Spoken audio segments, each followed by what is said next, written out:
Hello everyone and welcome back to my YouTube channel Pappu career guide, complete guide for all your career need. तो friend आज की video में बात करने वाले हैं 5 and 6 October latest interview experience के बारे में। और आप लोग में से बहुत लोगों ने मुझे डीएम करा था, मुझे मेल करा था कि sir any ways to get a digital role during interview, ये किसके लिए है? देखो ये तो बेसिकली आपका जो लोग पेड वाला एनक्यूटी एग्जाम दिए थे ये उन लोगों के लिए, और जो भी अभी करंटली में टीसीएस का हायरिंग होने वाला है उस पर डिपेंड करता है। और जो टीसीएस निंजा जो इंटरव्यू हो रहा है वो तो निंजा रूल के लिए ही हो रहा है, और आपका जो टीसीएस निंजा टॉपर टेस्ट हो रहा है वो तो टॉपर टेस्ट के लिए हो रहा है। ठीक है, तो ये डिफरेंट हो जाता है। और ये केवल ये जो डिजिटल में जो क्वेश्चन आया है वो फ्रेंड केवल आपका पेड एनक्यूटी के लिए आया है, और जिसमें कि आपका कोई मेंशन नहीं किया रहता है। तो इसका सबसे पहले हम लोग आंसर दे देते हैं। देखो फ्रेंड, इसका आंसर बेसिकली होता है नो, क्योंकि टीसीएस जो करेंटली हायरिंग कर रही है वो आपका फ्रेंड जो एसोसिएट सिस्टम जो आपका रोल होने वाला है निंजा रोल, वही उसी के लिए आपका हायरिंग कर रही है। ठीक है, जब आपके पास डिजिटल का रोल होता है तो आपको टीसीएस खुद मेल करती है। लेकिन हाँ, आफ्टर गेटिंग, लेकिन मैं बता दूं फ्रेंड, आप लोग अगर टीसीएस का मेल आता है तो आप लोग इंटरव्यू दे के क्वालिफाई कर जाओ पहले और निंजा रोल ले लो। उसके बाद जब डीसीए एग्जाम होगा दिसंबर में तो उसमें आप लोग दे के जो है अपने प्रोफाइल को स्विच कर सकते हो if you are good in coding. ठीक है, क्योंकि डिजिटल के लिए आपका कोडिंग इसके अच्छा होना चाहिए।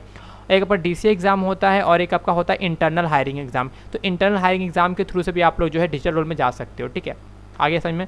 चलिए अब नेक्स्ट बात करते हैं। फिर आपका टीसीएस इंटरव्यू एक्सपीरियंस है आपका 6 अक्टूबर सुबह के 10 बजे। Tell me about yourself, final keyword के बारे में पूछा गया, मल्टी थ्रेडिंग, थ्रेड सिंक्रोनाइजेशन, एलाइग SDLC normalization and all normal forms, project based question. देखो फ्रेंड, अगर आप लोग प्रिपेयर कर रहे हो तो आप लोग इन चीज़ों को लेकर ध्यान देना ही देना, और साथ साथ अपने रेज्यूमे के ऊपर में ज़्यादा फोकस करना फ्रेंड। अगर आप टीसीएस के प्रिपेयर कर रहे हो तो एचआर आपका basically relocation, if you are facing any technical difficulties during project what will you do. और भी इस पर आप लोग क्वेश्चन ऐड कर सकते हो फ्रेंड। ऐसा नहीं कि उसने लाइक इनका जो इंटरव्यू एक्सपीरियंस है आपसे भी यही क्वेश्चन पूछा जाए, ऐसा नहीं होता। इसमें कुछ और भी लोग क्वेश्चन ऐड कर सकते हैं। लाइक आपका कुछ कॉन्सेप्चुअल क्वेश्चन हो सकता है, आपका कुछ थिंकिंग टाइप क्वेश्चन हो सकता है, वो लोग पूछ सकते हैं। ठीक है, चलिए नेक्स्ट बात करें तो फ्रेंड आपका ये आपका है 5 अक्टूबर टीसीएस निंजा इंटरव्यू एक्सपीरियंस। अब देखो फ्रेंड बता दूं, आप लोग चाहे टीसीएस निंजा इंटरव्यू दो चाहे आप टीसीएस का पेड एनक्यूटी दो, दोनों के जो एचआर होते हैं वो एक ही होता है। तो इसलिए डिपेंड नहीं करता है कि आप लोग जो है टीसीएस निंजा का इंटरव्यू एक्सपीरियंस देख रहे हो या फिर पेड वाले का इंटरव्यू एक्सपीरियंस देख रहे हो, मैटर नहीं करता, क्योंकि एचआर आपका सेम है। उनको ये थोड़ी ना पता कि ये बेचारा ये जो बंदा है वो निंजा से आया है या फिर पेड वाले से आया है, उसको कोई फर्क नहीं पड़ता। बस उनको बस आपका इंटरव्यू लेना होता है, और वो आपके रेज्यूमे को देख के ही आपका जो है इंटरव्यू वो लोग लेते हैं। इसलिए हमेशा याद रखना कि टीसीएस निंजा इंटरव्यू के लिए प्रिपेयर कर रहे हो या फिर आप लोग एनक्यूटी के लिए प्रिपेयर कर रहे हो, पेड वाले के लिए, दोनों के लिए आप लोग को सेम ही चीज़ पढ़ना होगा। ठीक है, चलिए बात करें टीआर। पहला question DBMS, question on practical situation on problem in DBMS project, triggers, store procedure, oops, cross question on my project. अगर आप लोग प्रोजेक्ट किए हो तो उसमें आपसे क्रॉस क्वेश्चन पूछा सकता है। Static class, code any sorting algorithm इन चैट। ठीक है, और आपका एचआर रिलोकेशन 5 ईयर्स प्लान। ठीक है, चलिए अब आगे बात करते हैं, अपने क्वेश्चन पर आ जाते हैं। पेज नेक्स्ट हो जाए। Yes, how and where to update resume before interview. देखो ये क्वेश्चन बहुत लोग पूछते हैं। देखो आप लोग अभी चाहो तो अपने टीसीएस नेक्स्ट स्टेप में जाकर अपने प्रोफाइल को एडिट एप्लीकेशन कर सकते हो, लेकिन बता दो फिर एडिट एप्लीकेशन आपका नहीं होगा, क्योंकि अगर आपका बैच जो है स्टेटस जो है अगर बैच शो कर रहा है टीसीएस नेक्स्ट स्टेप अकाउंट पे, तो आप लोग जो है रेज्यूमे को अपडेट नहीं कर सकते हो। तो सर कैसे कर सकते हैं? अगर वहाँ नहीं कर सकते हैं तो आप लोग जो है बिफोर स्टार्टिंग द इंटरव्यू आप लोग बोल सकते हो कि sir I want to update my resume. तो वो लोग सिंपली आपको बोलेंगे no need to update your resume, क्योंकि वो लोग आपसे टफेस्ट क्वेश्चन नहीं पूछने वाले हैं। और मैं आप लोग खुद रिकमेंड करूँगा, कभी भी आप लोग इंटरव्यू के समय ये बात मत बोलना कि sir I want to update my resume. आप लोगों ने जो भी रेज्यूमे दिया था वही आप लोगों के लिए फाइनल मान के रखना और उसी को प्रिपेयर करना। आपसे ज़्यादा वो लोग अंदर तक क्वेश्चन नहीं पूछते हैं। ठीक है, चलिए आगे बात करते हैं। आप लोग चाहो तो बोल सकते हो, कोई डरने की बात नहीं है। Don't do this mistake during interview. चलिए आप पॉइंट कर लेकर बात करते हैं। तो पहला पॉइंट आपको क्या मिस्टेक नहीं करना है? पहला पॉइंट ये, ज़्यादा अपने इंट्रोडक्शन में जो है प्रोग्रामिंग लैंग्वेज को मेंशन मत करो कि लाइक मुझे जावा आता है, पाइथन आता है, ASP.NET आता है, मशीन लर्निंग आता है, डीप लर्निंग आता है, AI आता है, सब कुछ आपको आता है, ये मेंशन मत किया करो। आप लोग बस जावा, पाइथन, C++, 4 में से बस 1 से 2 मेंशन करो, दैट्स एनफ, क्योंकि उनको आपका हाई प्रोफाइल नहीं चाहिए। अगर आपको एक छोटा सा सिंपल C++ भी आता है, C भी आता है, तो then you are welcome in TCS। तो ज़्यादा फोकस मत करना कि आप लोग ज़्यादा हाँ रेज्यूमे में मेंशन किए और डोंट वरी, आप लोग वहाँ पर अगर क्वेश्चन पूछते हैं आप लोग तो आप लोग वहाँ बोल सकते हो कि sir I am just learning. Okay, ऐसे बोल सकते हो। अगर याद नहीं है तो बोल सकते हो I don't remember right now. ठीक है, लेकिन हाँ ड्यूरिंग इंट्रोडक्शन कभी मेंशन मत करना। दूसरी बात तो ये ज़्यादा फेंकना मत अपने इंटरव्यू में कि आपको जो है आप जो है I love to reading books, I love to write, I love to like, मतलब ऐसा कुछ मत बोलना कि I love to read books and in my free time I read, मतलब कुछ भी ऐसा मत बोल देना जो आप लोग नहीं करते हो। क्योंकि आप लोग अगर बोलते हो I love to read books, आपसे पूछ सकते हो लोग in which you like currently in what books you read and what is the author name and what you learn from that book, ऐसे पूछ सकते हो लोग। तो इसीलिए ज़्यादा फेंकना मत अपने इंट्रोडक्शन में, जो आपने करा है उसी को बोलना। और तीसरा बात ये फ्रेंड, प्रोजेक्ट में आप लोगों ने जो भी प्रोजेक्ट करा होगा उससे आप लोग अच्छे से कर लेना, ये गलती पर बिल्कुल ही मत करना। बहुत लोग ऐसे होते हैं जो प्रोजेक्ट जो है आपको गिटहब से कॉपी पेस्ट कर लेते हैं, कोई उनका भैया दे देता है तो वो लोग प्रोजेक्ट को एक्सप्लेन नहीं कर पाते हैं। इसलिए before interview try to learn the technology you have used in your project, like how the project is working and in which technology you are worked, सब कुछ आप लोग अच्छे से समझ जाओ। अगर आप लोगों ने गिटहब से कॉपी करा है कोड को तो भी आप लोग समझ जाना, जब खुद से किए तो डोंट वरी, आप लोग आराम से क्वालिफाई करोगे, ठीक है।